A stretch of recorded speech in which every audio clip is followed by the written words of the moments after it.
네, 이곳은 볼거리, 먹거리, 세상의 모든 정보가 모여있는 바로 그곳입니다. 네, 소중한 눈을 위해 귀로만 청취하시길 추천드립니다. 자, 오늘 주제. 요즘 소셜미디어에서 정말 핫한 계란과 함께 먹으면 안 되는 음식 이야기인데요.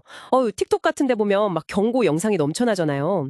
근데 이게 과연 어디까지 사실일까 궁금하시죠? 그래서 저희가 여러분이 딱 원하시는 핵심 정보부터 아주 빠르게 쇼츠처럼 짚어드리고요. 그 뒤에는 전문가 의견과 함께 좀 더 깊이 파고 들어보겠습니다. 잠시도 귀를 떼시면 안 돼요. 뒷부분에 진짜 중요한 내용이 있거든요. 자, 그럼 틱톡 요약 바로 나갑니다. 계란이랑 절대, 네버 같이 먹지 말라는 음식들. 첫째, 암. 아시죠? 떫은 맛. 그 감 속 타닌 성분이 계란 단백질이랑 딱 만나면 소화불량 복통, 심하면 덜썩까지 생긴다. 이런 경고가 있어요. 해견책으로 생강즙 맛이라는 팁까지 있더라고요. 둘째, 두유. 두유에 트립신이라는 게 있다는데 이게 계란 흰자 단백질 소화를 막 방해한대요. 그래서 영양 흡수가 잘 안 된다는 거죠. 뭐랄까 둘 다 먹어도 효과가 떨어진다. 이런 이야기.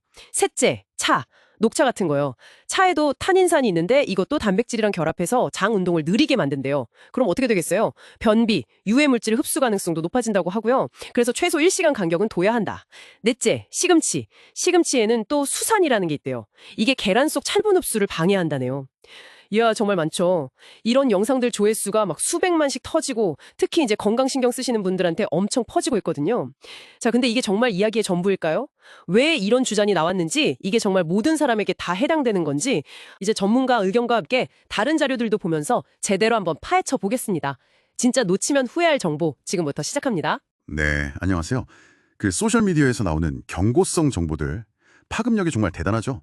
방금 말씀하신 것처럼 감이나 차의 타닌, 또 두유의 트립신, 시금치의 세란 같은 성분들이요. 특정 조건에서는 계란의 영양소와 상호작용을 할 수 있다. 이런 이론 자체는 있긴 합니다. 잠깐만요, 교수님. 그 타닌이 단백질이랑 결합한다면요.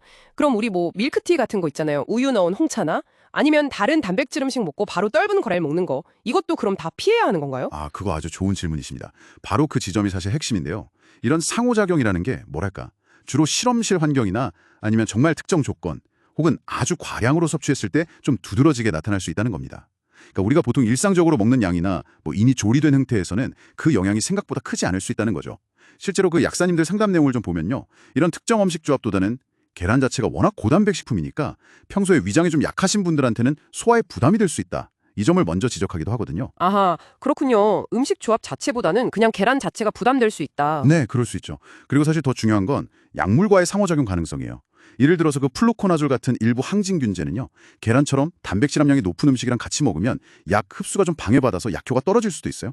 또 계란 노른자 같은 건 약간 산성식품 쪽인데 아스피린 같은 산성 약물의 흡수에도 영향을 줄 수 있고요. 이런 정보는 의학 자료 같은 데서도 확인되는 내용입니다. 야, 약물 상호작용이라니 이건 진짜 좀 주의 깊게 들어야겠네요.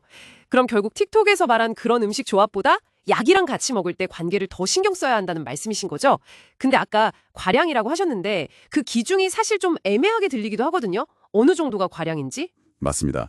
그게 좀 모호할 수 있죠. 그래서 약사님도 보통 과량 섭취 시에 우려된다. 이렇게 언급을 하고요. 평소에 계란 먹고 소화가 잘 안 된다거나 알레르기 같은 특별한 문제가 없는 분이라면 그냥 일반적인 식사에서 이걸 엄청나게 걱정할 필요는 없다고 보통 이야기합니다. 그러니까 이게 절대 먹으면 안 돼. 이런 금기 조약이라기보다는 특정 약물을 드시고 계시거나 혹은 개인의 어떤 소화 기능 상태에 따라서 주의가 필요할 수도 있다. 이렇게 좀 신중하게 접근하는 게 맞다는 거죠.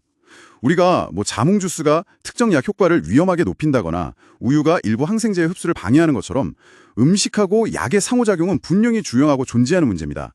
하지만 그렇다고 해서 특정 음식 조합 몇 가지에 너무 공포감을 가지실 필요는 없고요. 핵심은 본인의 건강 상태를 잘 아는 것, 그리고 특히 약을 복용 중이시라면 반드시 의사나 약사 선생님과 상담해서 나에게 맞는 정보를 얻는 것이라고 할 수 있겠습니다. 아하, 그렇군요. 와, 소셜미디어의 그 강력한 경고 뒤에는 생각보다 좀 더 복잡하고 개인적인 맥락이 숨어 있었네요.